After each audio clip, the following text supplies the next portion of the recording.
buttons. There we go.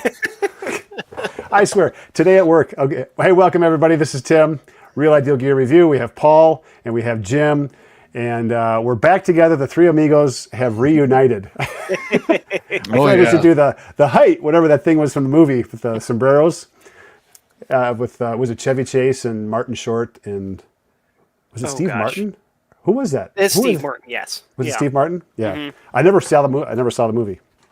I'm not a big Chevy Chase fan. Well, I mean, he kind of had that a lot of the directors and people who work with him thought he was kind of a jerk. Yeah. Which is funny because he was not in the movie The Jerk, but people thought, he kind of looks like Steve Martin. So yeah.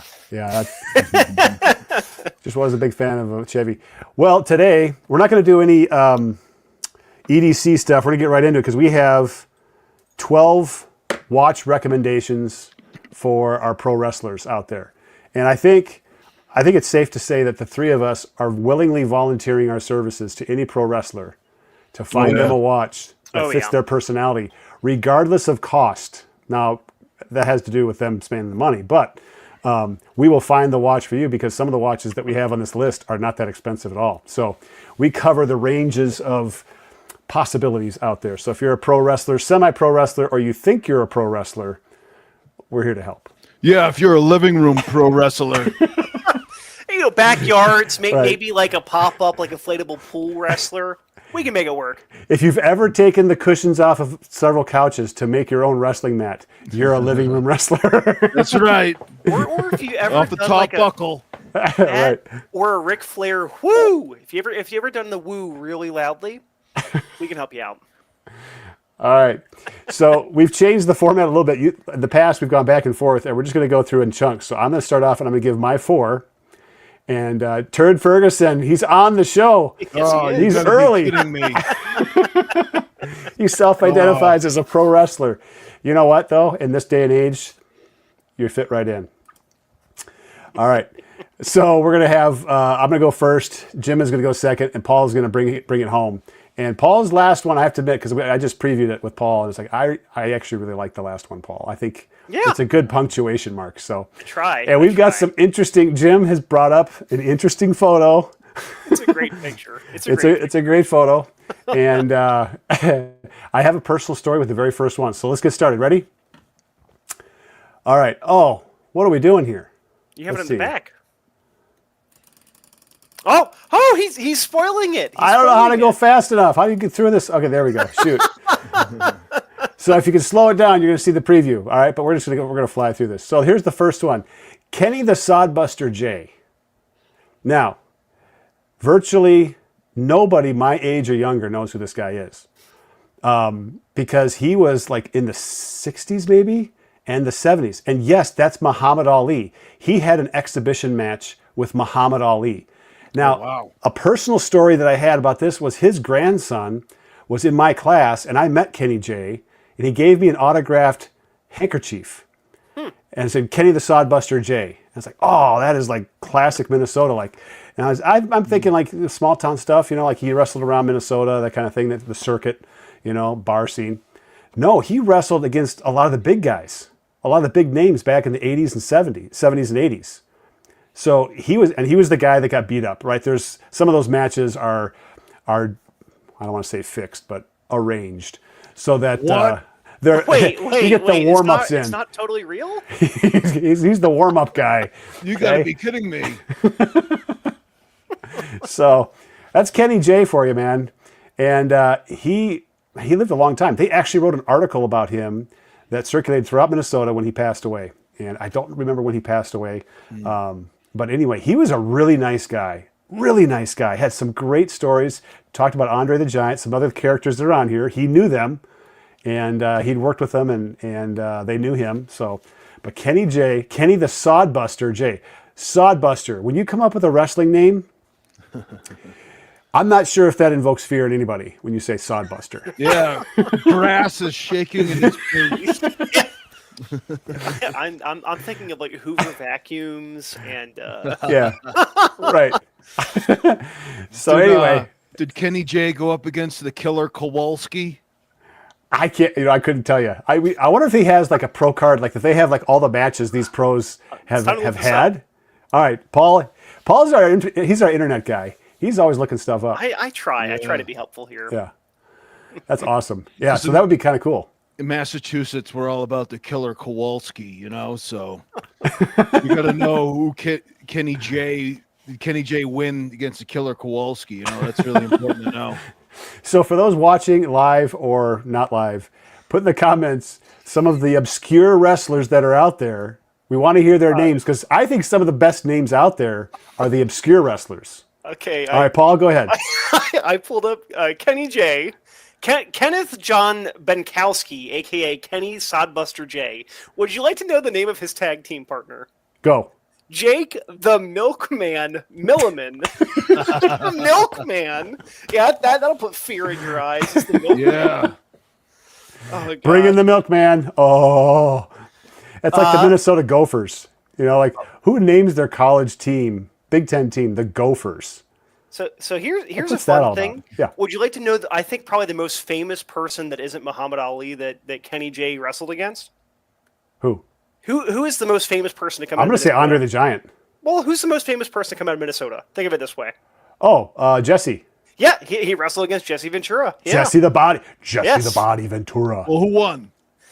Well, look, it wasn't Kenny Look, J. Let's be real Look, here. Jim. he took him to the woodshed out back. Yeah. Yeah, no, it was. Oh my goodness. That Jesse was, the Body. Jesse Ventura won that one. I can't get over the Milkman. That's not a very good wrestler name. I seriously we've got to have some people have got to help us out by finding some of the obscure. We should have done an obscure wrestler one. Maybe we should do that. Hey, that'll be the next sometime one. down the line. We'll There do an we go. obscure wrestler one. All right. So what's the watch? Enough of this. It's the GD350. Tough as nails. you Been go. around forever. It's a Casio. Jim, I think you're salivating over this one probably, but It's a good one. it's a good one. Yeah, that's what it is. All right, we'll move on to the next one. I've talked too much. Andre the Giant. Now, I put a bunch of photos up here of this guy because you don't appreciate the size of this guy until there's perspective. So look at him put the hand over the guy's face. It covers his entire face. And he was also in the movie Princess Bride.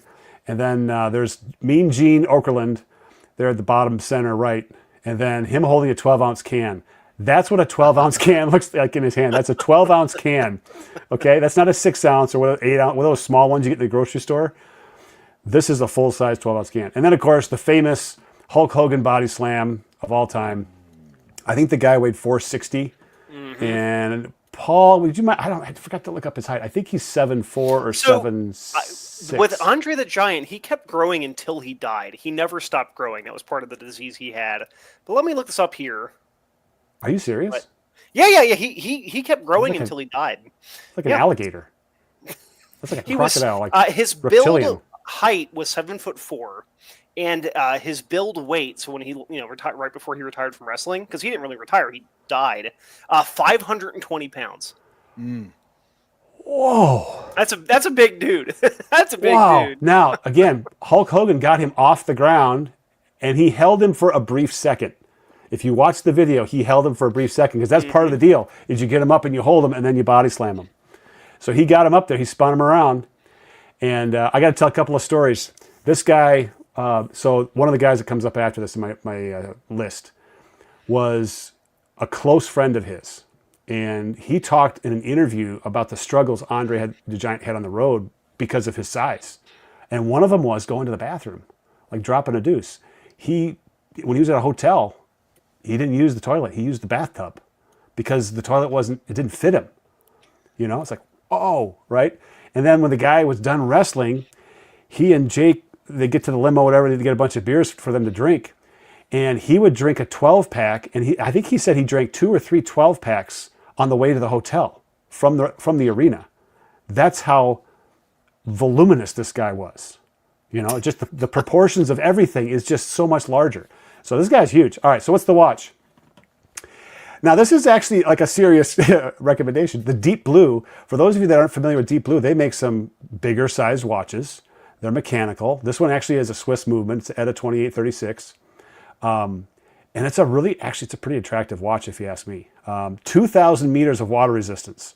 So what that means is there's a lot of steel on the case of this watch. I mean, I had the I just did a review with a Steel Dive 2,000 meter water resistant watch, and that is a hunk of steel in order to withstand that kind of pressure. So, but just pretty straightforward dive watch, but just big all the way around.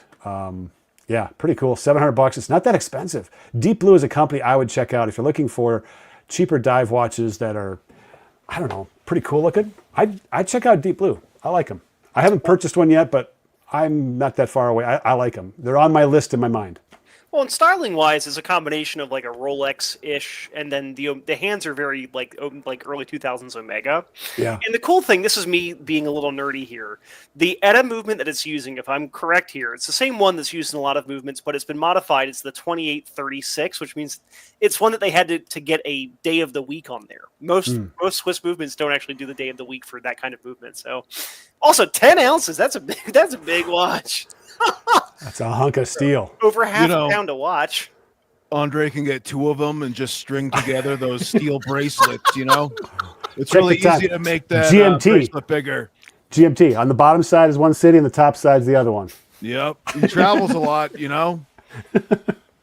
Now, Oh, yeah. but before we forget, should we talk about the watches we're wearing today? Since we Oh, yeah. did that? Yeah, we haven't done that. Yep. Well, All let's right, go first. I'll go first. I got the Zelos Hammerhead Bronze Edition. And yeah, look at the patina on that case. I mean, it's pretty, I think it's cool. This is what I was hoping for when I bought it, because when you buy it, it's like, it's got that copperish look to it. It's really shiny. And it just starts to patina into that like deep sea helmet bronze thing, you know, the deep sea divers back in the 30s, you know, 40s would wear that kind of thing. And it's just, I don't know, I really like it. It's got a, you know, it's a Seiko movement, NH35 movement in there. It has a date in there, but it's also Fulham dial. So at night it is a supreme nightlight, and it lasts. Have you all done a night, video on that one yet? I have, yeah. And this one I have had every time. Well, when I did the video, I probably had 6 or 7 offers to buy it because it's limited edition. They don't make this model anymore. They make a few other ones that are similar to it, but it's a really popular model. I posted it on Watch Crunch recently, and a guy said that was his first watch that he ever bought was a Hammerhead. It's a pretty well known model of Zelos. And the whole dial is illuminated.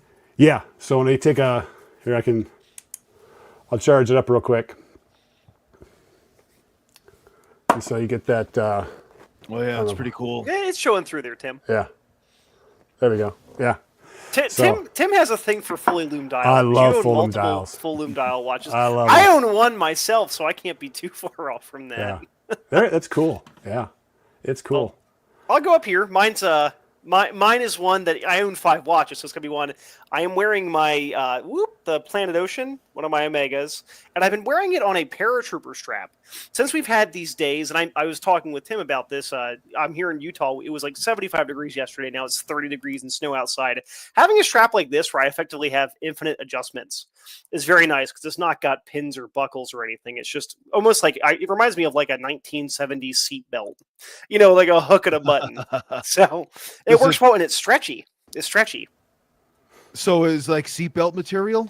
Yeah, this one, if I had to describe it, imagine seatbelt nylon, but also mixed with the elastic in your underpants liner, you know, for your waistband. It's got a little bit of stretch to it. They do thicker materials, but this one's great when your wrist is contracting or expanding throughout the day.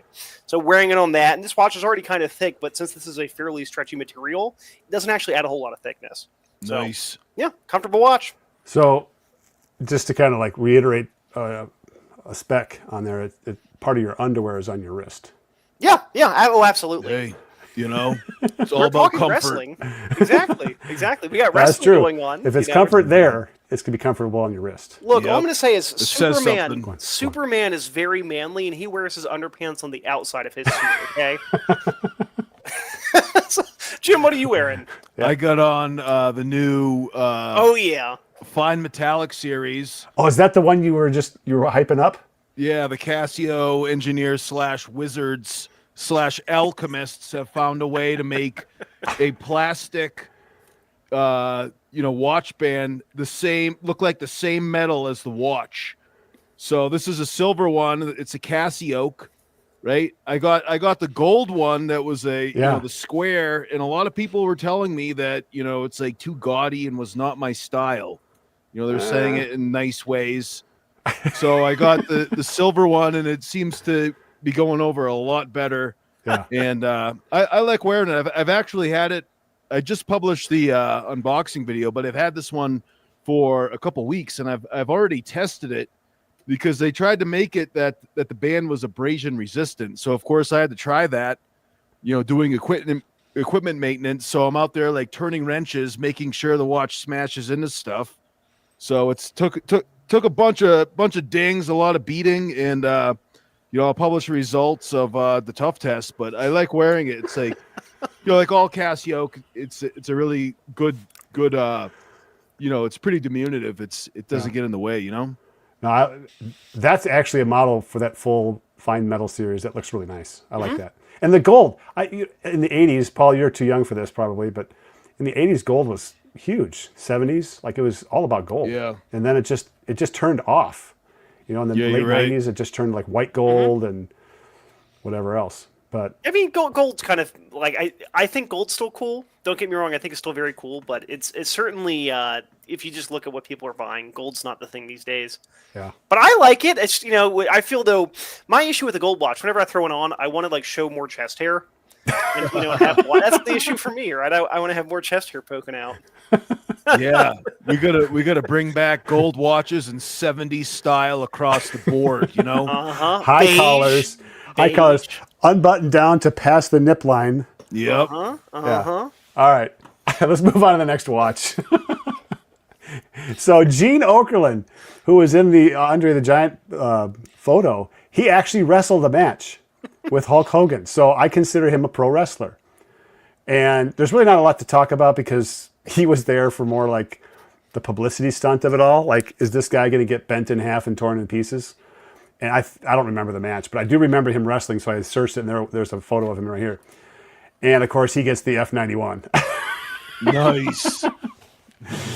Little man, little watch. Yeah. That Moving previous on. photo. No, go back to the photo of Mean Gene and Hulk Hogan. With how it's taken, it looks like they're doing like a farting competition or something. like what were they doing when this photo was taken? Well, Hulk is actually posing down, but what in the world? Who taught Gene how to pose down, man? That's He looks like he fell off a bike. Like, I don't know what's happening here. somebody shot him in the back with a ping pong ball or something. Like, ooh. All right, F91. Enough said. I'm not a fan of F91. Anyway, It is a watch. Jake, it is a watch. And you know what? For a lot of people, for the legendary status, I always say this, for the legendary status, it's awesome. But for everything else, it's not. All right, so... It's a meme watch. Come on. Yeah, it's a meme watch. Yeah, it's almost a watch. Jake the Snake Roberts. You guys remember him? Mm-hmm, of course. Oh, yeah. Yeah. Oh, yeah. He'd come out with the bag, and when he'd start winning, he'd slide off the stage, go underneath, and he'd pull the bag out from underneath. The python was underneath the stage, or the what do you call it? The ring. So he'd pull that out, and people like, oh no, and then he'd toss the bag with the snake up onto the ring on the mat, and then he'd slide back in, and then he'd take the snake out, and yeah, so I'm not so sure you get away with that today with animal rights and all that other stuff, especially in the cities where they're doing some of these matches. But if they had the match in Montana, we'd definitely have, not only that, we'd probably throw out a bunch of rattlesnakes, which reminds me of a story of a superintendent just a couple of towns south of where I'm at, to show kids how dangerous rattlesnakes were. He one spring gathered up a bunch of rattlesnakes and threw them into the freezer overnight and brought them to school and in a bag, and tosses them out in the gym floor. It's like a Lyceum program, like everybody's in the gym. Tosses a bunch of rattlesnakes that are just like half alive on the gym floor in a public school. You can't make this stuff up in Darby, Montana. Okay, all right. Nice. We're gonna throw a bunch of uncaged poisonous snakes onto the gym floor. All right. That's his. I've never heard of this model before. I looked up watch with a snake on it. I don't know what the terms were, but I don't even know if that chain moves anything around there. I don't think it does. I think that's just for looks. But it's an in-house movement. Not bad. If you look at all the stuff up here, the 28, that's a 4K movement. Case diameter, it's on the bigger side. 46 millimeters, that's on the bigger side of mechanical movements. $3,000. F-Cam rubber, Paul. That's your famous. That's your. It is. I have to favorite. wonder. There's two crowns on here. Do you think one crown sets the time, the other one moves the snake? Ooh. Could be. It could Do I be. still have that? I don't have that Yeah. search bar up. I should look that up because I just thought it was decoration. I didn't think those were. I mean, it might real gifts. very well be decoration. Like, let's not kid ourselves here. They might be. Probably okay. Whatever. So there you go. That's my snake, Jake the Snake Roberts watch. You know And, that it's the year of the snake now in the Chinese years. So there was a couple of Year of the Snake special edition watches. Did Oh, you really? guys see those? Yeah. The GST B300, and I think that even Luminox made a Year of the Snake. Really? I think Spinnaker and a couple of the other smaller dive watch companies did similar ones too. It's always cool to see stuff like that. I want to see less like tie-ins to brand stuff. Of like a TV show or whatever. Do more of that kind of cool stuff because a Year of a Snake watch would be pretty cool. Yeah. Yeah. When do those years come back? Is that like every 15 years? I don't know what the 13 12, years, 13? 12. The snake does move. It does. Yes. All right, well, we need to get that one for a review then. Yeah. All right. Well, Oh, let's it all looks throw really in some cool. coinage. Start So what you collecting do? an Okay, offering. you'll get a kick out of this. You rotate the bezel, and that winds up the snake. And then the top button is a pusher. When you push it, it'll run for a period of time. No way. Yeah, I'm looking at the video for it right now. Yeah, Nice. you activate and deactivate it. Yeah. If Can you put if that in the wind comments, it- Paul? Put that link in the comments. for the video. I can try, but I know that YouTube gets weird about dropping links into comments. But I'll give it a try here.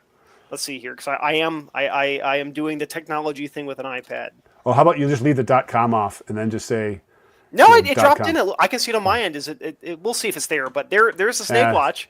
it's not showing up on my end. Oh, goofy. Well, give it some time. There might be some Yeah. delay there. Okay. But, My That's cool. sixth grade teacher was dead scared of snakes. That would be a cool watch to have, to wind it up and get it going.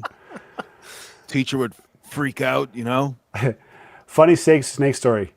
So the first house I bought in Minnesota, and my first wife and I were walking around the house in the springtime. We bought it in the wintertime, so like in December. So we're walking around the springtime.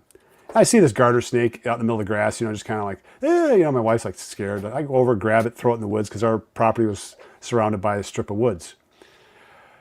Long story short, we started having snakes in the house, like in the basement.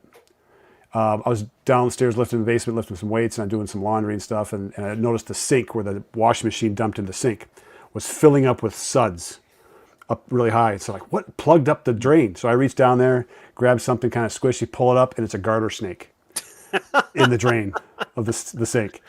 So over 2 summers, I went around the house every day after work as a teacher or working with mowing and all that stuff. So late evening, after the sun has kind of hit its peak heat. Guess how many snakes I killed over 2 summers around the house, just around my house? You guys guess. I'm going to guess 17. I'm picking a weird number here. All right, Paul or Jim, I'm going to say 22. hold on to your seatbelts. 180 snakes. Wow. My brother killed a bunch, and I had a few other guys that killed like 180 snakes. Every day I'd kill almost 2 a day. Dang. Yeah, the That's a biggest lot of one I snakes. killed, these are garter snakes. The biggest one I killed was wrapped up in this bush. I thought it was a different snake. It was that big.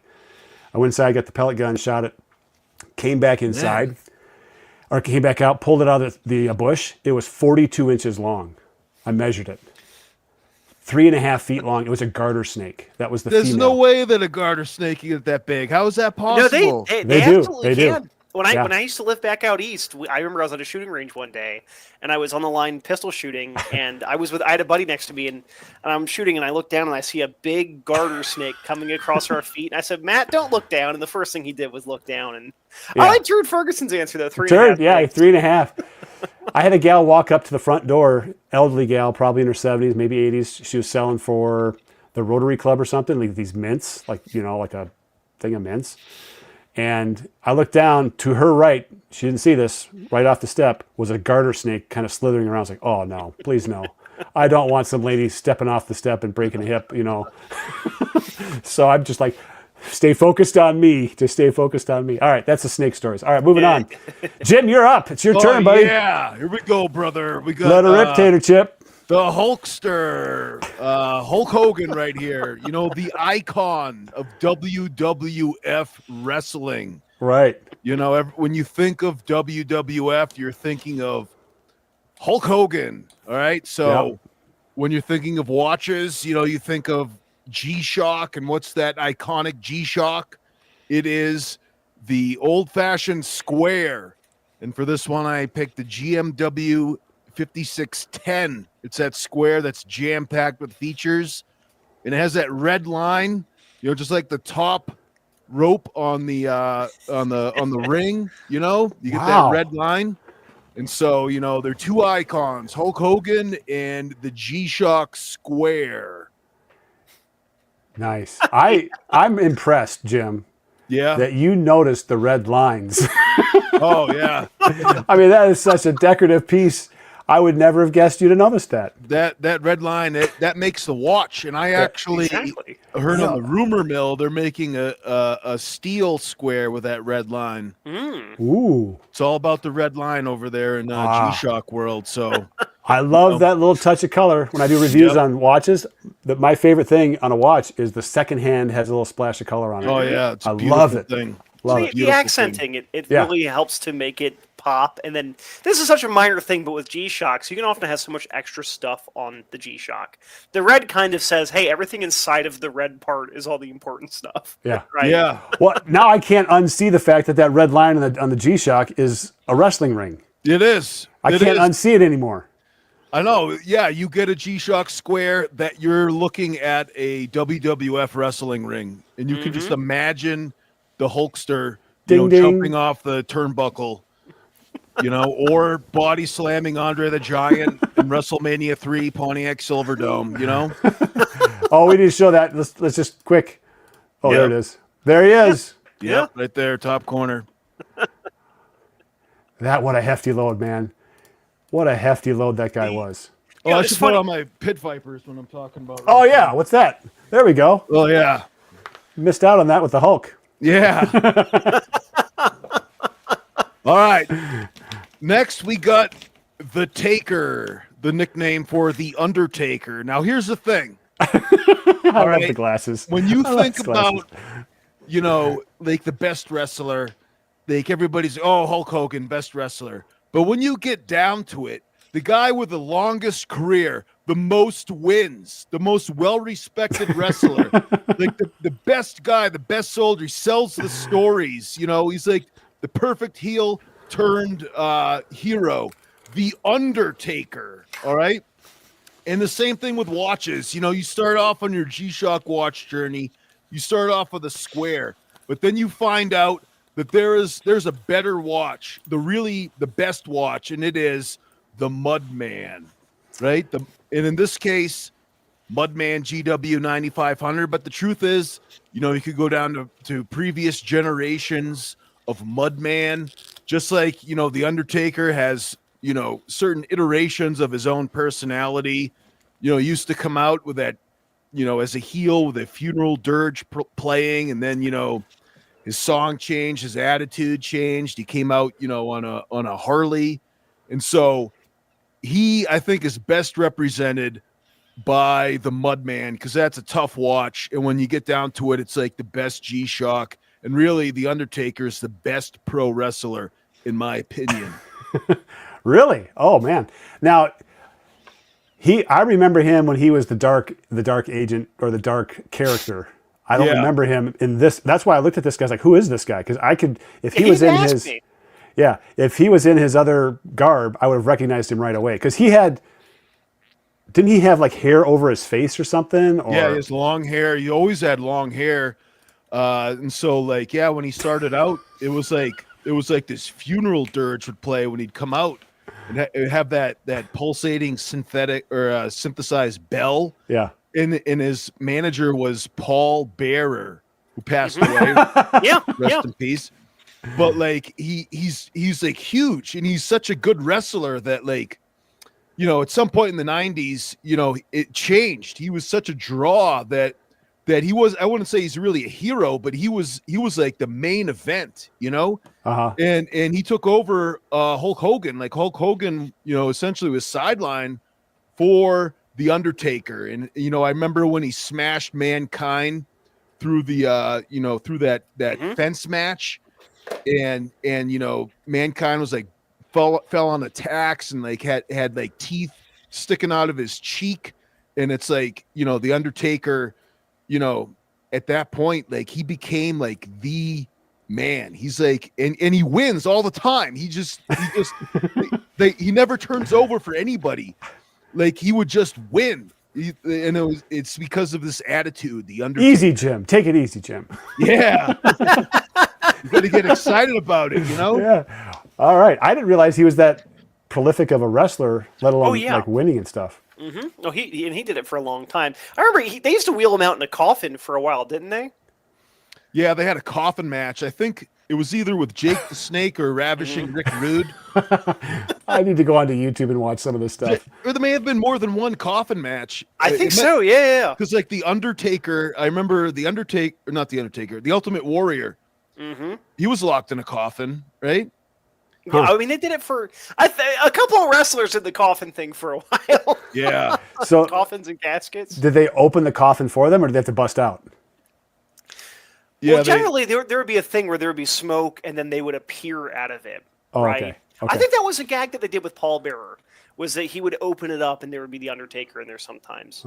Yeah, like I think it was the Ultimate Warrior. Like they opened it up, and it was all scratched up inside because he had gone crazy.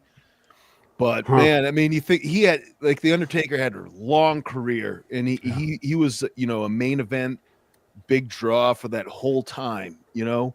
Yeah. And he just won all the time. It was amazing. Yeah. Cool. All right. Next, you ready, Jim? Bring it on. All right, here we go. All right, my favorite villain, the $1 Million Man, Ted DiBiase. I remember when I was a kid, absolutely hating him, like rooting for Roddy Piper to just destroy Ted DiBiase because, you know, he just got everybody so ticked off.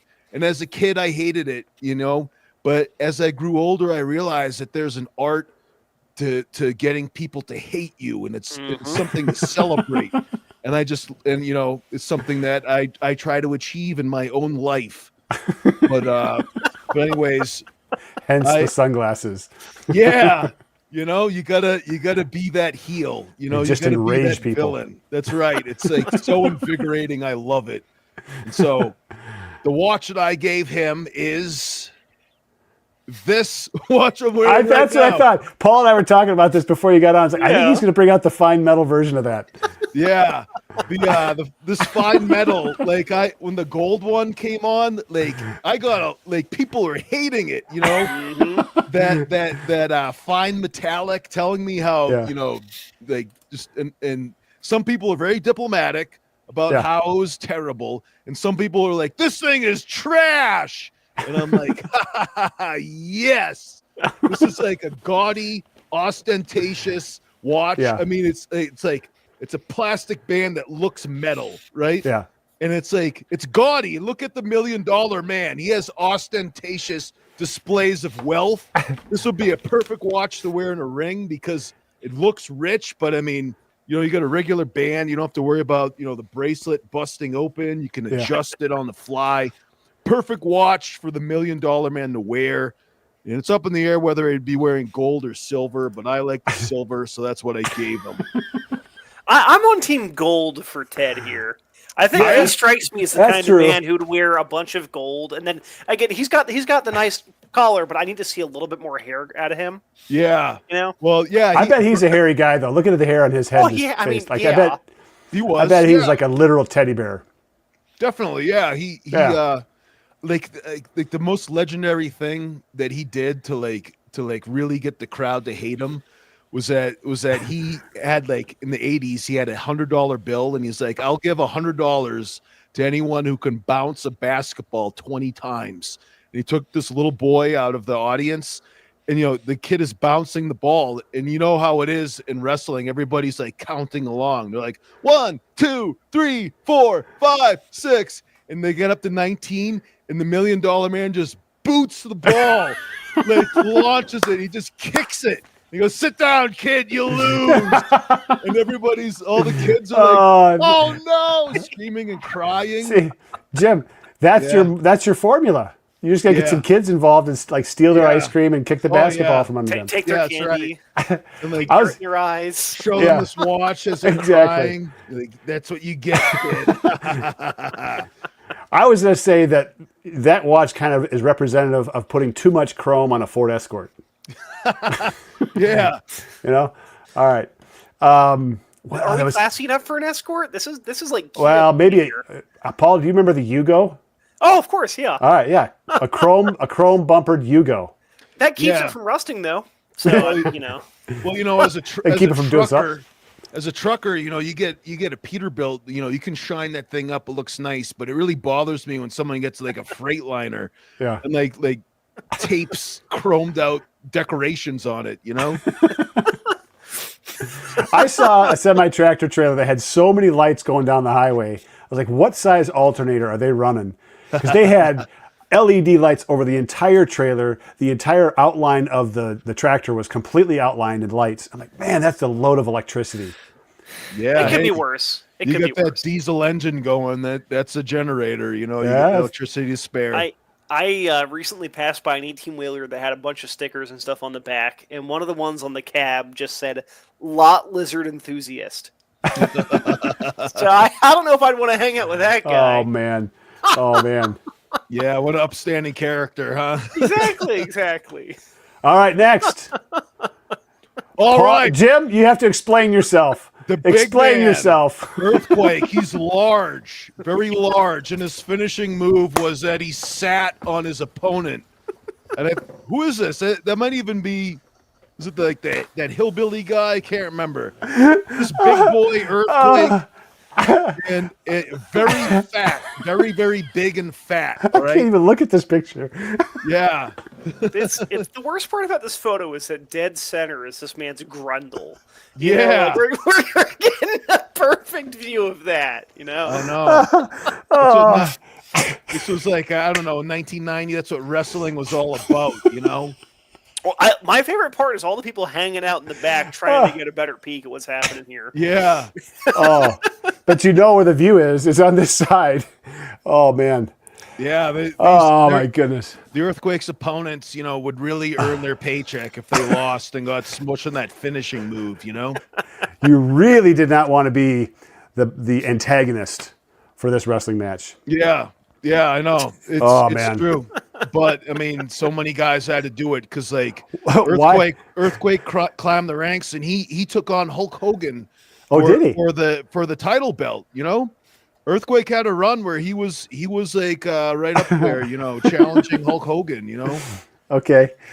All right. So did he always wear wear blue? Did he blue? Why is Earthquake blue? Like, I almost said hemorrhoids, but Hurricane, yeah. But Earthquake? You know, it may have been the only singlet they could get in his size. I'm looking at what he wore, and he wore a lot of blue and a lot of lightning stripes. Okay, I have an impressive photo here. This is not going to come through the easiest. You're not going to believe this. That's him drop kicking another wrestler in Japan. Wow. So I guess he wasn't always 480 pounds. Well, you know, he can move, you know? I love the hairstyle he's sporting here that's something else. It really adds to the whole. Oh yeah, definitely. He had a beard and he had the mullet, but he was also balding, you know? So that is one comb over of all time here. Yeah. Oh yeah. If it was a comb over, you'd have this massive like door of hair like popped up in the air. Yeah. It's like mud flaps on his head. So this guy's a big boy. He needs an extended wristband watch. So I'm hooking him up with the AE 1500, the one you get from Walmart, because the one from Walmart has the extended wristband. And that thing, like my wrist is about 8.5 inches. And the AE 1500 that you get from Walmart, it has like band to spare.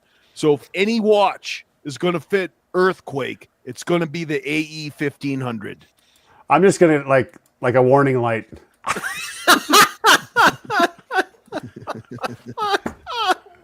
I can hardly look at that photo. I'm glad the AE 1500 takes up as much of the photo as possible.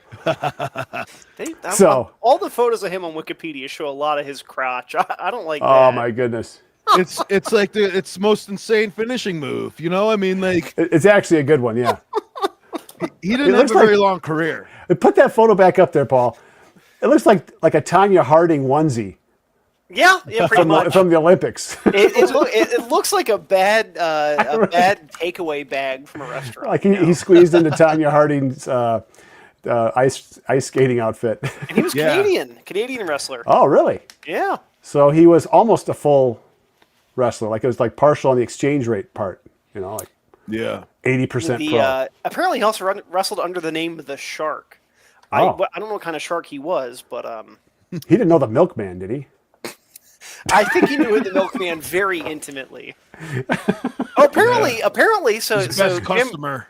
you'll get a kick out of this, Jim. He's getting inducted into the WWE Hall of Fame later Wow. this year. Really? Yeah, I'm Is it, looking where right is it now. at? Where is it at? Where is that happening? That is Yeah. happening. It's happening next month during WrestleMania. Is it in Connecticut? No, it's going to be in Vegas. Oh. So actually, it's taking place, Winchester, Nevada, so not far from Vegas. Yeah, I was just thinking, like the Three Amigos, if it was close by, kind of centrally located, we could have a live stream for his induction. And maybe gift him the AE 1500. Ah, yes.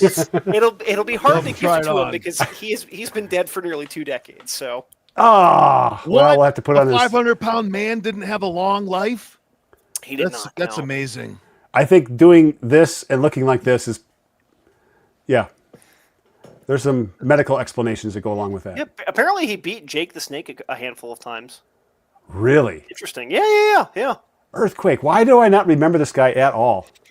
I mean, or maybe your I- brain's trying to forget it. I don't know. Well, I mean, well- like I said, it was a short career. I mean, 500 pounds wrestling. I mean, that's tough to do, you know. Yeah. So I think it was just a few years, you know, and like I want to say like 88 to 92, he was out there. Okay. And then, you know, I mean, like big men, they can't do that for that long, you know. No. And Now, if you don't have the frame for it either, like if he's not, like Andre the Giant had a frame for it. He was wrestling in the 70s, I think. Mhm. So Well, he'd been even around for Andre a the long Giant, time. Andre the Giant couldn't walk to the Yeah. out to the ring. You know, he had to have like a you know, motorized Forklift? yeah, to bring him out. You know, like a man lift to bring him out. You know. Yeah. Yeah, our our boy Earthquake here, he's getting inducted as part of the tag team with his partner Typhoon. Oh yeah. Typhoon's still alive. Oh, man. You So can't he's make a- this up. You can't That is make- great. I tell you what, the names, I think we should just go sometime, just go through the names. What are some famous Oh, yeah. wrestler names? The infamous, the famous, the laughable.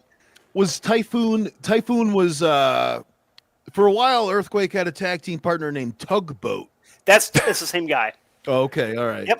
Yeah, Oh. they changed his name. So did he Yeah, go from Tugboat, tugboat to typhoon, or did the typhoon overwhelm the Oh. tugboat? The Natural Disasters. Exactly. That was their tag team name. Mm-hmm. Oh yeah. Oh yeah. All right, Paul. It all plays a part because Typhoon is the uncle to someone on my list, so it all plays a part here. All right, you ready, Paul? I'm always ready. All Of right, course I am. here we go. Pitch one off. Here we go. So of course we have to have, Jim says the Undertaker's best wrestler. I am a fan of the Stone Cold Steve Austin. We just had his day 2 days ago, 316 Austin, right? He gets in yeah. the ring. We got a little bit of punching. What? A little bit of ass whooping. And of course, this man loved his beer. He drank a lot of beer. He'd smash 2 together on stage and let it pour onto himself. So what watch do we get this wrestler? That's the real question. We get him a beer watch. What else do we Nice. get him? Right? It's always beer time for Steve Austin. When you go on to Google and you hit like a description for a watch, like I did that one with the hidden like pills you could have in the watch, or the one before was like I think it had a lighter in it or something Yeah. like that. Like there's some really weird stuff out there, really weird watches out there. And this is right in that same category. Oh, absolutely. When you look at beer watch, like the first 15 things you find are brands of beer that have a watch. This some crappy thing. Oh, yeah. I saw this. I'm like, no, this is it. This is the one for Stone Cold Steve Austin. So Nice. yeah, simple there. I mean, he's a great wrestler. I think when it comes to famous matches that he did, I think about all the times he showed up just to beat up Vince McMahon. And now that we know what we Vince know about McMahon. Vince McMahon, I think he deserved all those beatings. Isn't his wife Yeah. the secretary of the Department of Education? Yes. Is that the she, truth? I'm serious. I think she is the secretary of the Department of Education at the cabinet level for the president Well, I mean, of the United States. they're getting rid of that department, but I mean, like, it was promised to her, like she's politically connected. Oh, she Yeah. absolutely is. Yeah. I Wow. guess. Wow. It's Would never have guessed. I thought, maybe like Jesse the Body would get in there and he could do his thing, but I don't know. Jesse Ventura's hanging out in Mexico these days. Now- I don't think he leaves his wallet down there. I mean, politically, Jesse Ventura, he's a libertarian, Yes. right? Through and through. And the McMahons are Republicans, and they're part of that Connecticut, New York Republican group that Trump is from. You know, so right. that's what was going on there.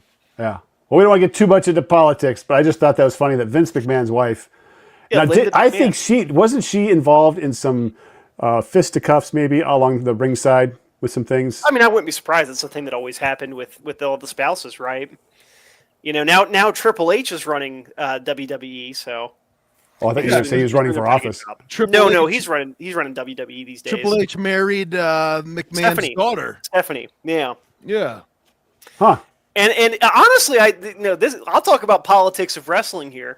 I There we go. think Triple H is doing a lot better than Vince did because Vince, all the things with trafficking women was apparently a thing that was happening under Vince McMahon. Yeah. He was So, obviously distracted by doing like terrible things. Triple H is like more of a businessman, right? He wants to make money. Just wants to make money Oh, there and you do go. well. All And this is a fun thing that's not related to Steve Austin or any specific wrestler. But during COVID, Triple H was doing a thing where he was going and trying to find artifacts from old wrestlers from like the 70s and 80s and 90s to go and put into the WWE museum. And I think most of that show ended up on YouTube. It was called like WWE Legends or something like that. And it's just Triple H sending out newer generations of wrestlers to go and talk to the old wrestlers. Like go and find, you name it, right? Go and find something from Jake the Snake Roberts. Yeah. Yeah, go to Jake the Snake Roberts and go and track down his bag that he used to hold the snakes. Or go and find one of Roddy Piper's descendants and try to get one of his kilts or something, right? Like doing stuff like that, put it in the museum. So it's fascinating because it's just cool to see that he's still trying to integrate what happened before and the current stuff. So I like it. Who's gonna go interview the Animal? That's a good George question. the Animal Steel. Remember the Animal? That guy had some body hair. I mean, I understand that. I'm looking up George the Animal. But you gotta who's gonna go interview him or the Baron von Raschke? Would he do that? Was it the Claw? Where he'd come out and do the Claw? Was that him? I don't. This is before Like he's my trying to time. restrain his hand from destroying the person in front of him. I think Yes, that was Baron Raschke. von Raschke. Unfortunately, George the Animal Steel is also no longer with us. Ah, why is that? He passed. Well, he passed at the age of 79. Wow, Kidney he lived a long failure. time. Okay, he lived a long time. Yeah, I mean he Some wrestled of these for guys, 41 they don't. years. Yeah, who was the? Was it? Who was the one that just passed recently? The big guy, the guy that was really cut. He was really muscular when he was a wrestler.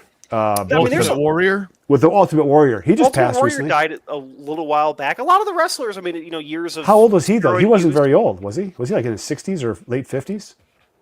Let's look this up here. He might have been Jim's age. We have technology. He was 54 when he passed away. Oh, that's how old I am right now. I could die right now. Well, let's not have that happen. Yeah. Yeah, we'll try to prevent that. We'd probably get in trouble with YouTube if that happened on our live stream here. Right. Yeah. All right, we gotta go to the like next that. watch. The next person. All right, ready, Paul? Ready? Of course. Here we go. So we have Scott Steiner. He was part of Hmm. the tag team with his brother Rick. So Jim, you know who Scott Steiner is, right? Yeah, he was more of a WCW Yes. wrestler, wasn't he? Yes, but I picked him because I think he has one of the best promos of all time, which is the Steiner Math promo that he did, where he's doing a match where it's him with his brother, and they have Kurt Angle that's going to be joining them as part of it. Mhm. And it's I think I forget who they're going up against, but it was another really good team that they were fighting. And they had these two women that are interviewing them and say, well, what are the odds of you winning? And he goes into this complex equation of, with me and my brother Rick, it's going to be 50%. But you factor in Kurt Angle, it's 99%. And then you do this and that guy's fat, so it'll be, and the math doesn't make any sense, right? Like it's absolute, jargon. And if any of our viewers haven't seen that, go look up just call it Steiner Math. You can find it on YouTube. It's got 8 billion views, right? So what watch do we get for the man who has trouble with math? I think it's simple. It's the calculator watch. Oh, yeah. CA53. Exactly. Nice. Exactly. So the Steiner Math would be easier, although I don't see a Kurt Angle button on this calculator. So it might be hard to factor in Kurt Angle into the equation. Yeah. We can make it work. What a classic. I love this watch. I wear this watch. You know what? This watch gets so many more comments than any other Casio I wear around folks my vintage or older. Mm-hmm. Because, Yeah. and maybe even Jim. Like, Jim, you're in your 40s, aren't you? Yes, sir. Yeah. So it's the Back to the Future thing. When you were young enough to see that movie, and I was, when was that, 86 when it came out? 85? 85, yeah. I was 15. So, yeah. I used to wear that one, and I would get comments all the time from people, like even panhandlers would be like, oh, is that a calculator watch? Why, yes, it is. They'd always assume that it's vintage. They would never think that Casio's still making them. Yeah. Like they think that I still have the same watch from 1986. Yeah. I've never burst their bubble. I never correct them. I want them to live that, with that idea. But man, it's like you do get a lot of comments wearing a Casio calculator watch. There are 2 watches that Tim will wear that get comments. It's this, and then he's already got it. I got it on. I figure since we're doing wrestling, why not go gaudy with the watch too, right? Again, I like the idea that could also be like an ankle bracelet for some of the wrestlers who got in trouble, Yeah. All right. Are we good? Yeah, let's go on. Any other comments? All right. So this one, again, this is a newer generation, and it's Cody Rhodes, who is kind of like he's kind of like what The Rock was 15 or 20 years ago. He is like the big guy for WWE right now. And I think this has nothing to do with watches, but as a showman for the sport, I think he's probably one of the best wrestlers that's ever been there, right? The fans love him. He's a really pleasant person off the stage. And, he's got the history because his dad was a pro wrestler. His dad was Dusty Rhodes. Famously fought Ted DiBiase back in the 80s and all sorts of stuff, right? And I recently saw a story that Cody gave about 10 things. I think it was like GQ or something. 10 things that he thought were essentials when he was traveling. And one of them was his watch. And he tells a story about how when he graduated from high school in the early 2000s, he realized he didn't want to go to college. He wanted to do wrestling because his dad was a wrestler and his older brother was a wrestler. So he said, I'm going to go move out to Los Angeles and start acting and this and that to get into wrestling. And his dad said, you're only doing that if I can give you some money. And he gives him $10,000 cash. Well, after his dad dies, Dusty Rhodes dies about, a decade ago, he's wondering, well, where's Dad's watch? And his mom says, well, you didn't know that he pawned that watch as part of the way to get money to give it to you? Because, wrestlers famously can't keep their money, right? Like football players are the only ones worse for that, than keeping money. Well, I want to say it was Triple H and Undertaker knew where that watch was pawned and went and picked up the watch. They bought it back. So the watch that I chose here, it's not the exact watch in the photo here, but we can go to the watch. It's a Rolex Datejust. That's what his dad wore, and that's what Cody wears because it was a cool his dad's story. watch. Yeah, it sounds weird, but Rolex, a lot of Rolex people say, oh, I bought this watch so I can give it in the future. This is someone who actually got a Rolex that belonged to their parents, right? Like, it wasn't just like, oh, I bought it because I wanted it. It's like, no, it's my dad's watch. So, it's a simple story, but I like it. It's the only watch I have on my list that isn't kind of a joke. Huh. That's kind of cool. You know what's funny is that, all right, so this guy is Dusty Rhodes' youngest son. Yeah. So Dustin Rhodes was his older brother. Mm-hmm. Dustin Rhodes was Gold Dust. Yes. I almost thought that I should give him the fine metallic gold. You should try. Yeah. You know? Hey, the next Let's list. see what you can do with that, Jim. And Goldust, wasn't Report Goldust's back. gimmick that he came out as like a test subject?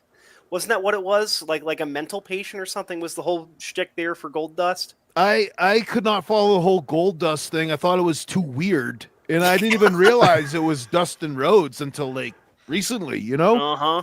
Like like wrestlers, they always have like another character they'll play, and I never picked up that Gold Dust was Dustin Rhodes. I thought that guy was like too freaky, and I had nothing to do with the whole Gold Dust thing. It was too weird. Well, I've always appreciated like you like a Mick Foley, right? Had like 3 or 4 different characters that he played. Yeah. So, and that always keeps it fun because when I was a kid, it's like, oh, it's like a new wrestler, but it's the same guy just wearing tattered jeans. That goes back to the small wrestling organizations. Like out here, they have the South Plains Wrestling. Mm-hmm. It's like the small events, like I've been to a few of them. They're like in the middle of a barn, Mm-hmm. out in some farm town out here in Texas, and like they'll have a few wrestlers have to play different characters just to have a full lineup of matches. Yeah. No, I think it's really cool. That's where that's where Kenny Sodbuster was. He spent most of his time doing that at the latter half of his career. That or the Japanese circuit, I think, is really Oh, fascinating. that's right. Too. Yeah. All it's the huge in Japanese Japan. Mm-hmm. It's It's like huge in baseball. Japan. Baseball's massive in Japan too. Yeah. But yeah, no. Nice. So the story there, again, Cody Rhodes. He's one of those guys that, of all the wrestlers that have existed, where it's like, okay, I want to go sit down and share a beer with them. Cody Rhodes is probably one of those guys. He just strikes me as a really cool dude. Nice. The last one, of course, Sergeant Slaughter. I mean, how can you not love Sergeant Whoa. Slaughter, right? Well, I mean, how can you not love Sergeant Slaughter? Because during the Gulf War, he became a bad guy. Yeah, he joined the Iraqis. Yeah. Oh, that's right. Was he the Sheik? Oh yeah. So what? The whole Was he whole the Sheik? shtick- Well, no. The whole shtick for it is that he decided to side with the Iraqis because they were evil. That's like the whole thing, Yeah, you went from being a GI Joe guy who I had to being a bad guy during the Gulf War, and I was like 10 years old at that time, and I was like, Sergeant Slaughter, you betrayed America.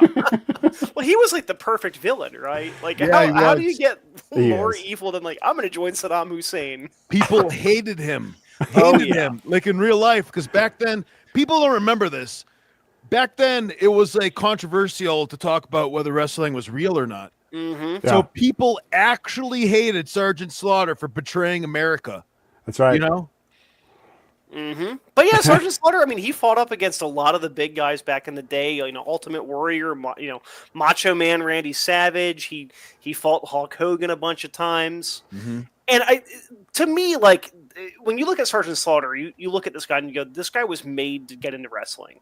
Like he has the proportions. He's got the giant barrel chest and body and the head. Like the fact that this man's had no surgeries done to make his jaw like that. Yeah. Yeah. And I just think it's one of those things where like, oh yeah. And then, Yeah, he he did could- stuff like He could shovel his own foxhole with his jaw, with his chin. and then stuff like I know he did a lot of stuff with like Hacksaw Jim Duggan back in the day. The Jeep and cutting stuff up. So I thought I gotta have Sergeant Slaughter on here because he's a cool dude. For that series during COVID where it was going and finding artifacts, they found his what's it called, like a theater cap, as operations cap, and then his swagger stick, and he gave that to the museum, like his original ones he had back in the 80s. Okay. So what watch do I find for him? Well, I found the Bell and Ross G.I. Joe. This is what they call it, or at least what the owners call it. And that is a very military-looking watch while also being distinct. And his jaw is very angular. This watch is nearly 90-degree angles on the entire thing. So I think it's a shoe-in fit for Sergeant Slaughter. That's a good one. Paul, as you're describing this, It's cool. I think you put way more thought into this than Jim and I ever could. No. We all put in thought. Now, here's the thing. So these Bell and Ross watches. Yeah. Have you ever seen any in person before? No. They're very polarizing in person because they have a very tactical look to them. I know obviously this one looks like that, but all of them have a very it looks like cockpit instrument for like an aircraft. Yeah. Oh, I was yeah. about Right. to say that. Yeah. Yeah. And this is going to sound like a goofy story, but there's a pawn shop near me that's had one for eons. And it's this exact same shape, but it's like black in like a turquoise blue. So it looks like the dash for like a 90s car. You know, I'm not. The price is not good enough for me to try to haggle down and buy it. But it's one of those things where I'm like, yeah, it looks cool. And if someone's wearing one of these, you're like, okay, you're probably an interesting person. You know, it's not another Rolex or another Omega, right? It's something different. Now, I got to say, that was our last one. And we have one more inspirational slide to kind of go back to, because we haven't gotten any recommendations for these two idiots. But hey, I have a name here, okay? no, I'm not talking about you.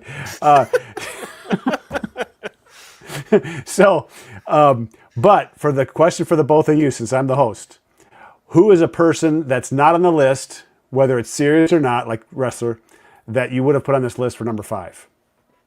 And I'll start off just to give you a chance to think about this, because I've obviously thought about the question. I'm going to go with Brock Lesnar. And the reason I'm going to go with Brock Lesnar is because he's so tied to Minnesota, where I'm originally from. And he was a national champion wrestler with the University of Minnesota. And he tried out for the Minnesota Vikings as a defensive tackle, I think. And for whatever reason, he didn't make the team. I was like, there's no way. This guy is a pure athlete. He's UFC, pro wrestler, which is actually, they have to be pretty athletic to do that, but a national championship college wrestler. And I think if the Vikings would have given him a little more time to develop, he'd have been a great defensive line. I think he had an injury or something, like a constant knee injury or something that was causing that to happen. Oh, it was one of those things where it's like, yeah, I mean, like that's why he's not able to do it. Yeah. And that's hard because there's so many good wrestlers out there that would be a good fit for a list like this, right? Yeah. Well, Brock Lesnar, here's a little trivia. He lost to Neil. Oh man, I can't remember his name. Armstrong? No. He dropped the ball. Astronaut. Stephen Neal. Stephen Neal in I think it was the 2000 NCAA championship at the heavyweight wrestling, and Stephen Neal went to try out for the New England Patriots. Oh, and really? was part of that beginning of that run there for the dynasty. Yeah. So Stephen Neal was a wrestler turned professional football player. Wow. That's cool. Yeah, there's such athletes. I mean, wrestling to me is the most physically draining sport that's out there. It's like 3 minutes of pure hell, and you got 3 periods of that. Like, it's just unbelievable. I know boxing, and you got all these other sports. You know, basketball's not when you're running all the time, but you got timeouts and stuff like that. But wrestling, it is nonstop.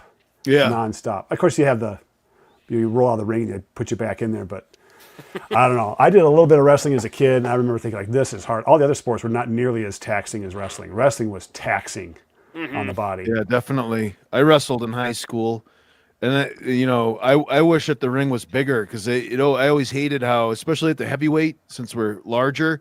Yeah. Like you end up trying to work a move, and you end up going out of bounds, and you whistle and bring it back to the middle. Yep. But yeah, like what you said is true. It's like, wrestling's an intense sport, and Kurt Angle and Brock Lesnar are 2 actual wrestlers who went on to be pro wrestlers, Wasn't there an Olympic gold medalist who was also a pro wrestler? Was that? Probably. I mean, I wouldn't be surprised. Wasn't the guy that beat the Russian, did he go into the pros, the pro wrestling circuit? The Greco-Roman guy? Rulon Gardner. Yeah.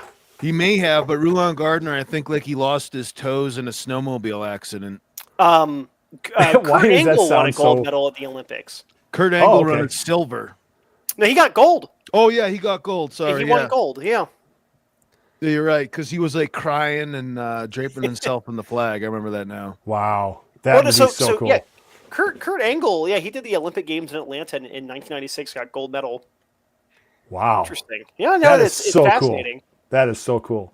All right, who didn't make your list? Paul, who didn't make your list? Jim, who didn't make your list? Honestly, one that I was trying to find a spot for was Hacksaw Jim Duggan. I was like, that guy, this is going to sound so lame, but I had a shop teacher back in middle school that whenever he would cut wood, he would joke about Hacksaw Jim Duggan.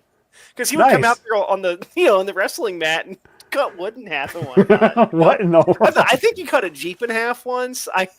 You know, Oh my goodness. it's as simple as that. You know, it's a funny gag. It's like, you know, like remember like Gallagher, the comedian who would Yeah, smash yeah, watermelons. Like yeah. I think he was kind of almost like the Gallagher of pro wrestling, Yeah. cutting things up.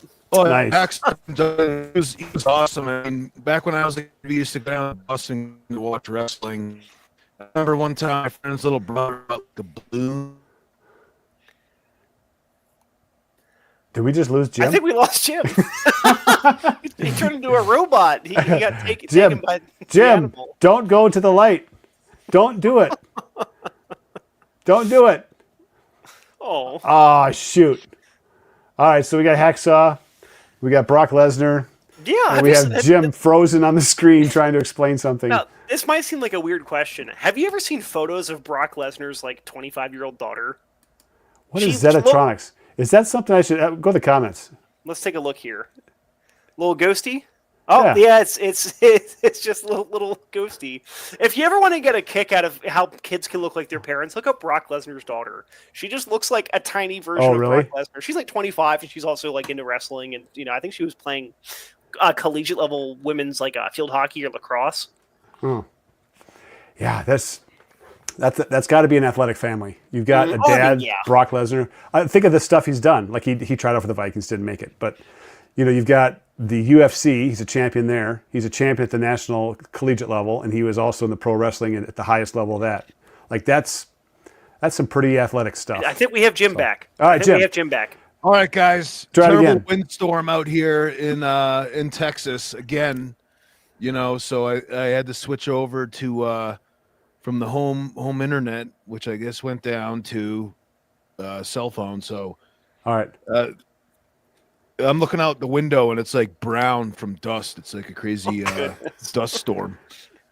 Anyways, Hacksaw Jim Duggan, he's awesome. Like I remember my friend's brother, he went to the Boston Garden to watch the WWF, and you know, he launched that balloon out and everybody's hitting it around in the stands. They went down to the ring and Hacksaw Jim Duggan grabbed it and marched around the ring with the balloon. It's like, oh Noah, that's your balloon. It's pretty cool. Hacksaw Jim Duggan was awesome. He podcasts with the $1 Million Man. You know, they on YouTube they have the podcast talk about wrestling back in the day. It's pretty interesting. It's fascinating how wrestling, you know, even though it was fake, it's like they were all getting injured and you know, resorting yeah. to a lot of Yeah. alcohol and a lot of drugs to yeah. help out with the pain. Well, they were supposed like they would talk to each other on the ring, like what's going to happen next.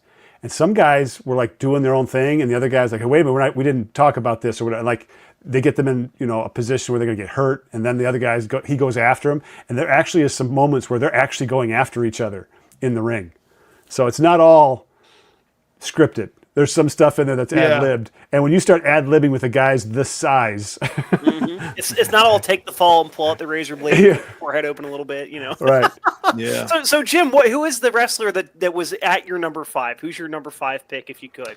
Well, I mean, just I mentioned earlier Gold Dust as a gimmick. I was going to pair him up with the Gold Fine Metal, but in Hacksaw Jim Duggan, I was thinking, you know, I was thinking like the Bertucci Construction King, you know, because that's like, I don't know if you guys know that one. It's just it's a Bertucci AT5 that has a guard on it, which I thought was really cool. And the Big Boss Man, I liked him. Oh yeah, Thinking of a watch that a cop would wear. And Casio is releasing a couple of watches for I think it's for firefighters, but kind of, you know, Interesting. first responders. It came out this past week. I thought I might give the Big Boss Man one of those. Those are the ones I was thinking of. nice. It's a good list.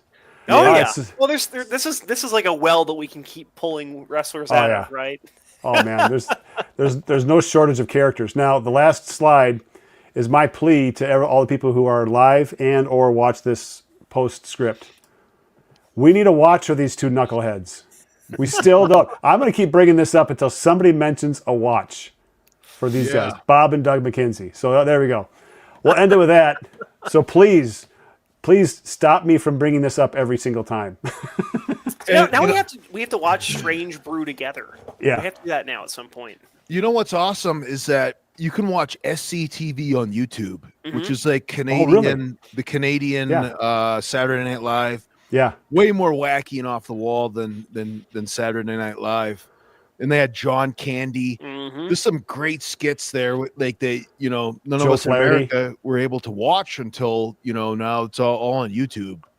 That's awesome. Mhm. I used to watch Yeah. SCTV a lot on public television. We were kids. Oh. John Candy. Yeah. Was Bob and Doug McKenzie's real names? Can't think of the names. Rick Moranis. And I Dave forget the Thomas. guy. Is it Dave Yeah. Thomas? Yeah, I think so. Eugene Levy. There's I think some Mike fun Myers kids. was on there before SNL. Oh, really? I think so. I could be wrong, but I think he was. Okay. All right. I didn't even know it was on the television in the United States. Yeah, it was on public television. Oh, I didn't know that. Well, Yeah. I think you kind of had to be at, like, for us growing up on the East Coast or living on the East Coast, we didn't get it. But with Tim being in Minnesota, he's a lot closer to that part of Canada where they were from. Yeah, his antenna probably picked up Canadian TV. Oh, we picked up all kinds of stuff, eh? You had to point the bunny ears a certain way to get it to Canadian TV. There's a person I work with. There's a gal I work with, and her parents were missionaries in Alaska, and they intentionally went to Alaska to broadcast a Christian radio station into Russia. That was their goal, and they did. They were broadcasting, hot wiring Christian radio into Russia across the Bering Strait. Oh man, That is fantastic. She's telling me the story like, you got to be kidding. This is great. This is like documentary stuff. Getting it to Siberia. Yeah. like To the- playing to the Veggie gulag. Tales. You're probably not reaching a lot of people there, but yeah, Veggie Tales, right? Now I'm thinking of like you're in the gulag and you just hear Veggie Tales coming through the PA system of the gulag. And you hear these just straight up American voices gonna go along with it. Oh, where is my hairbrush? Oh my goodness, Jim, that's hilarious. That brings me back. All right, we have finished. Oh, that was a great list. So put in the comments down below what you think we should do next as the three amigos. We always love the input, and the three of us will get together and talk about some other ideas. But we've had some enjoyable conversations absolutely. over the past few sessions. So it's Yeah. been too long. It's been too long. I think there might be some Casio collaboration in the future here. Yes. There's somebody who's starting to spread some Casio love between the three of us here, and we may have to just do something like that. Hey, you zoomed in to Paul. Weren't you sporting a beard earlier? I was. What happened? I got into a fight with my razor blade and I lost. Oh man. No, truthfully, what it was. Oh, there goes. How do you get? I want to get you. How do I switch over to you? I don't know, but we. Oh wait, hang on. Do we just do this? Him here. Dang. Here we go. Hang on. There we go. It's the three of I'm us trying to get here. a close up.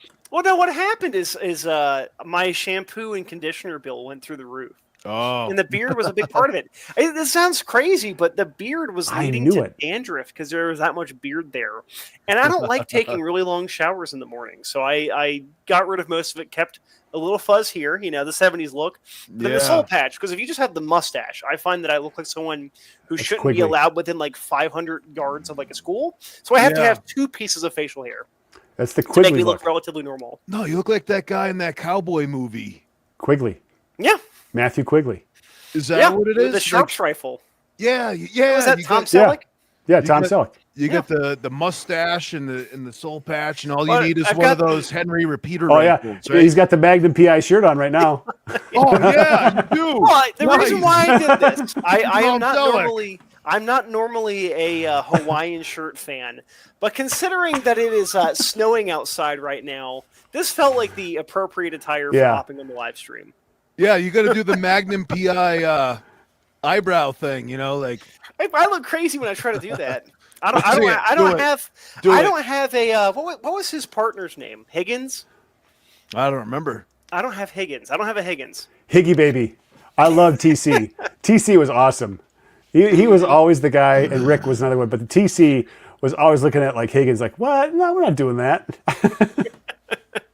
But what's his famous line? Nuns don't work on Sundays, and then he shoots the guy dressed up like a nun on the ladder.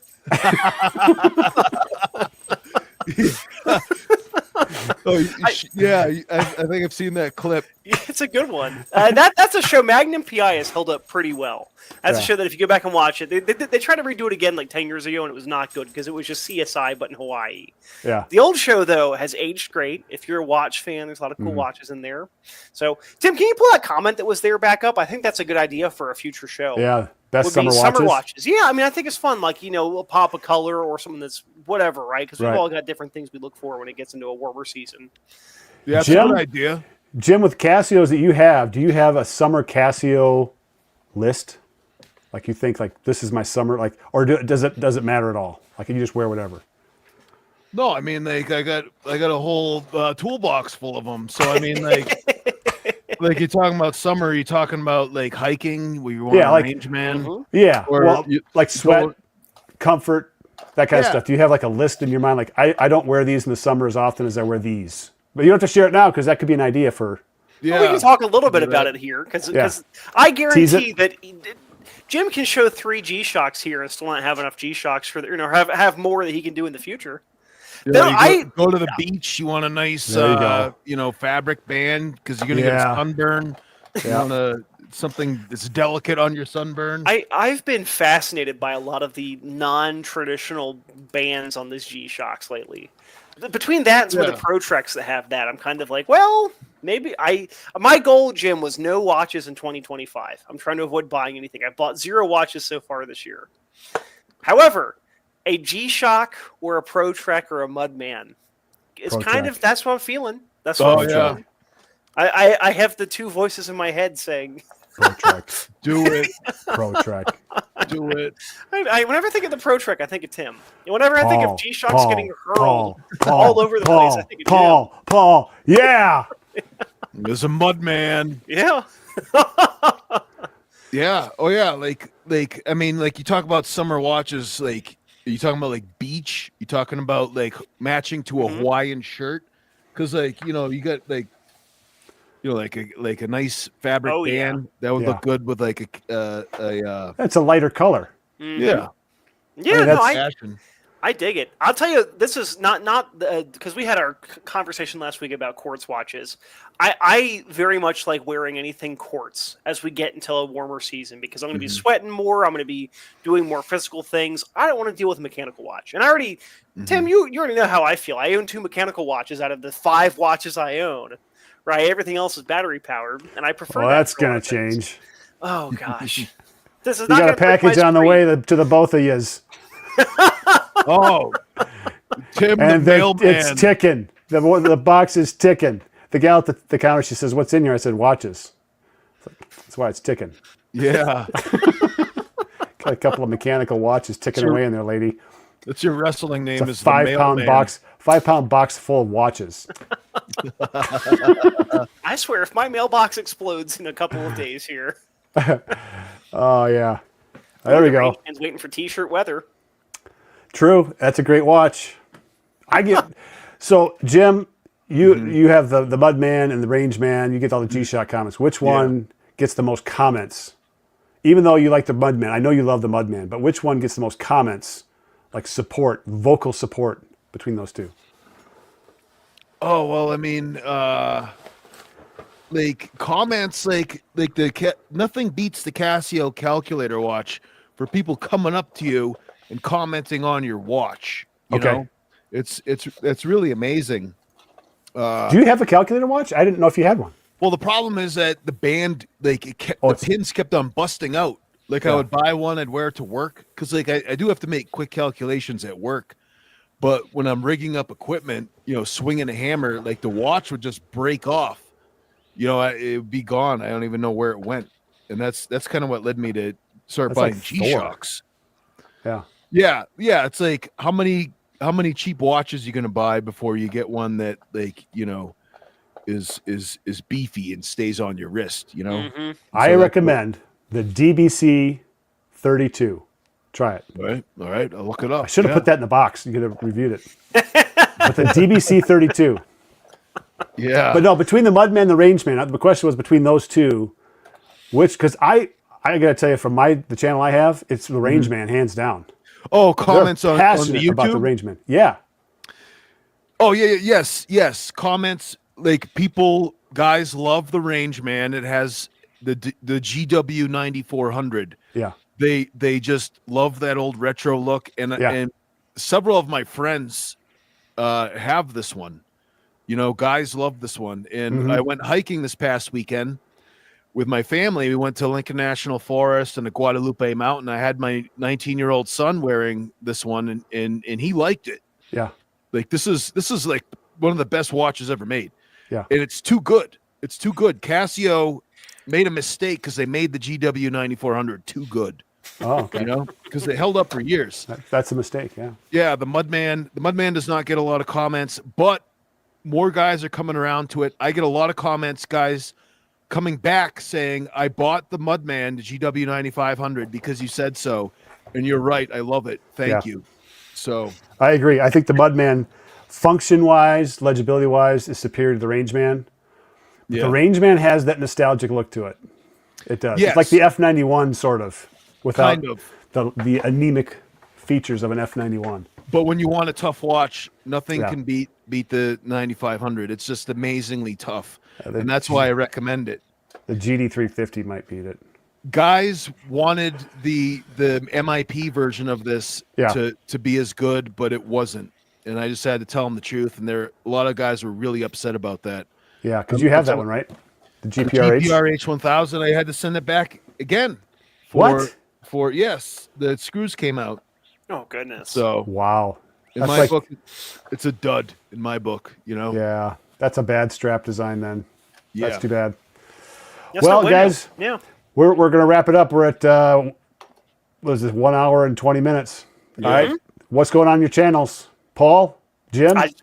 I'll go real quick because I'm still writing for websites. I'm still doing that. But with YouTube, I recently hit 2,000 subs last week. Yeah. Congrats. So as part of that, thank you. As part of that, I did a week of 1911s on the channel.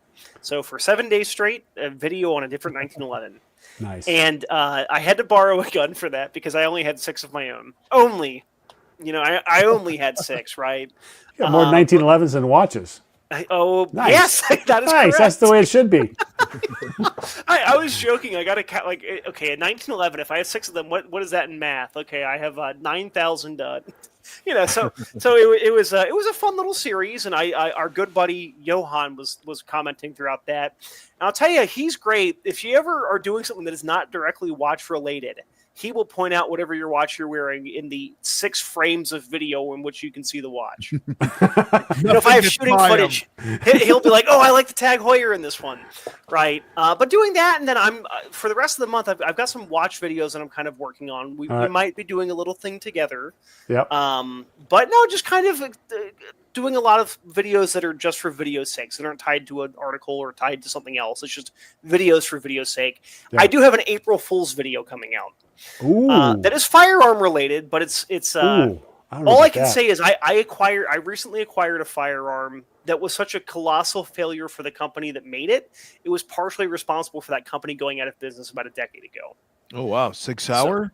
Well, that's happening right now. E320? No, this is The not big that. military contracts? The firearm I got, I'll give a little hint. It's from a company that primarily made shotguns and rifles. So, and it led to them going out of business about a decade ago, and they're back now, but they're under a different name and they're different machinery and different employees. It's not Beretta, is it? No, Bretta's still around. Bretta hasn't gone out of business yet. What's Is the one it that starts named with after F? a town? Sort of named after a town. Yeah, a town. Oh, I got to find out It's, afterwards. I don't want to spoil it. We'll talk about it afterwards. There might be a brand gotta of find- razors, and there might have been a Pierce Brosnan show in the '80s that had part of the name there. Oh, that But one?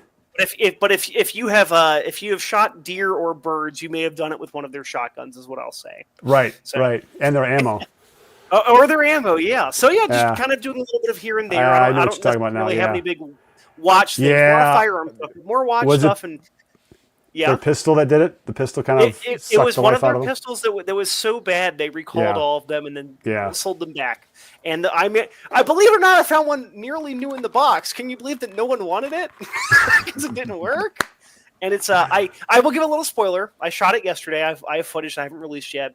It is the most painful pistol I've ever shot in my entire life, and I have shot some very, very, very uncomfortable pistols to shoot. So I've never received so much gunk coming out of the back of the gun hitting me in the hands that I had to put gloves on mid video to finish shooting the pistol. Wow. That is, yeah. It'll- Jim, but what do you it'll got be going fun. on? Jim, what do you got going on? I got a metal bezel Mudman with that yellow strap. The Oh, I'm gonna be nice. unboxing that tomorrow morning. Nice. You got something coming from me. That's a G-Shock. All right. Oh, you know what it is. Yeah, I already told you. That's I know what I'm getting. It's the one you're I going to just send wanted back. to make- That's for sure. I would love to see your opinion on that one. All right. Yeah. I'll thanks. just tell it's the Gravity Master. All right. Yeah. I'm waiting to see what Jim does with this one. Do whatever you want with it. Do whatever you want with it. Be careful. I know. It's a monkey's paw there. But- If you say he can do whatever, he's going to do whatever. Yeah. For me, I don't know. I'm just going to be doing some. I got a bunch of watch videos I haven't gotten through. Getting into flashlights again. I got a whole bunch of flashlights. I got these. I mentioned this when Paul and I were on here doing the Casio thing, but I've got these guys right here. These are all the Sofern IF23s and IF24s, and 3 of the 4 suck, and 1 of them doesn't. You could probably tell which one it is. And people have been actually. I think they've been gaslighted into thinking that these other flashlights are better, because I'm going to demonstrate how they're not by just putting one in my pocket and pulling it out. Hands down, it's a bad design. Like I'm going to get rid of 3 of them because of the design. Those So I'm going to give them to you guys. the I'm just kidding.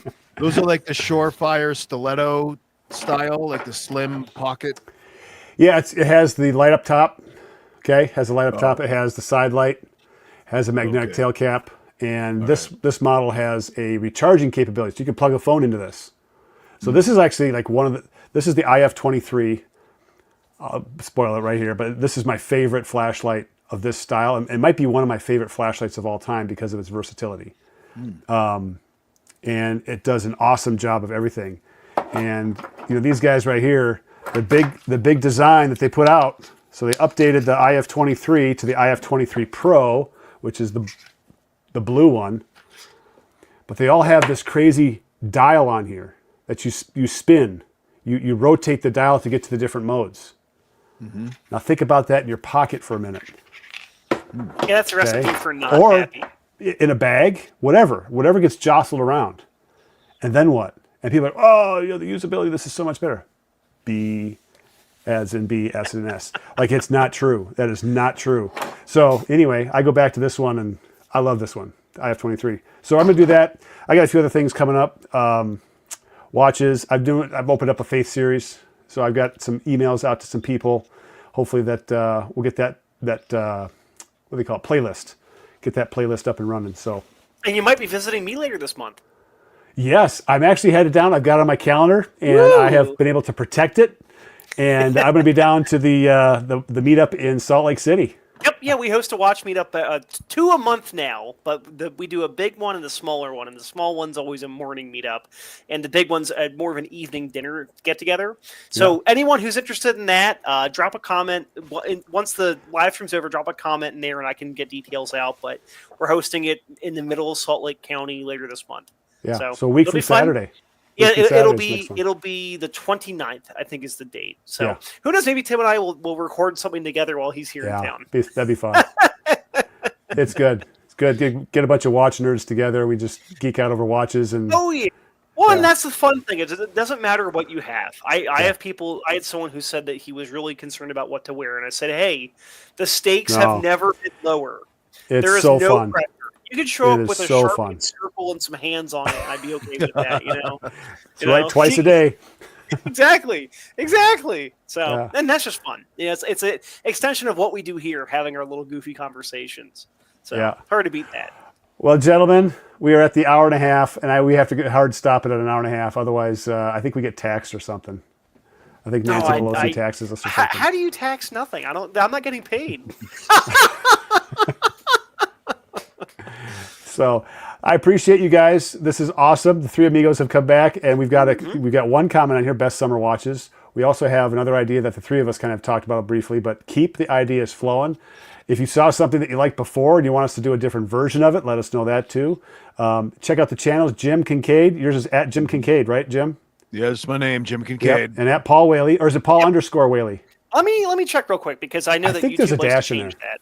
There might be a dash. No, it's at Paul underscore Whaley. Yeah. Yeah, Paul I underscore managed to Whaley. change that a Yeah. while back, and it's Yeah. a goofy picture of me with another 1970s porno stash in a helmet. So Is your comment. middle name underscore? Because that would be pretty cool. unfortunately not. With having the, as you know, Northeastern Irish background, I have 2 middle names, 3 if you count the confirmation name, but that Oh, was not wow. on the driver's license. So Wow. All right. there's a reason why I do PJW for my initials on stuff, but I have another initial. My parents decided to name me after everybody in the family. So Well, Well, there you go. Now, when you die, because we all get to die, those names are going to go in the, like, does somebody else get to have that blessing of a bunch of names so they continue the names? Otherwise, like, this whole group of names just goes right into the grave. someone can have it. It's they can borrow my wallet. Yeah. It doesn't bother me none. Yeah. Turd, last comment. Turd gets the last comment. Have you used the Milwaukee M18 boom light? No, Oh. I don't even know what that is. He's Paul a or he's Jim, do you- a Milwaukee shill. He wants everybody to like everything to be powered by Milwaukee M18 batteries. He thinks that you're going to pocket carry an M18 powered flashlight. That's what Turd Ferguson thinks. This is what I have to deal with in my comments. You know? I can't say that I've used it. It looks like it would be very useful, but I have a thing from Amazon that was $30 and plugs into my wall, and it's the same thing. So that's that's where my issue is. Boom. Mike, Boom. Drop, Boom. mic drop, yeah. light. All right, gents, we got to wrap it up. Thank you, everybody. It was a pleasure. Paul, Jim, have fun. Be safe. We'll be back in touch. right. All right. See you later, guys. Take care.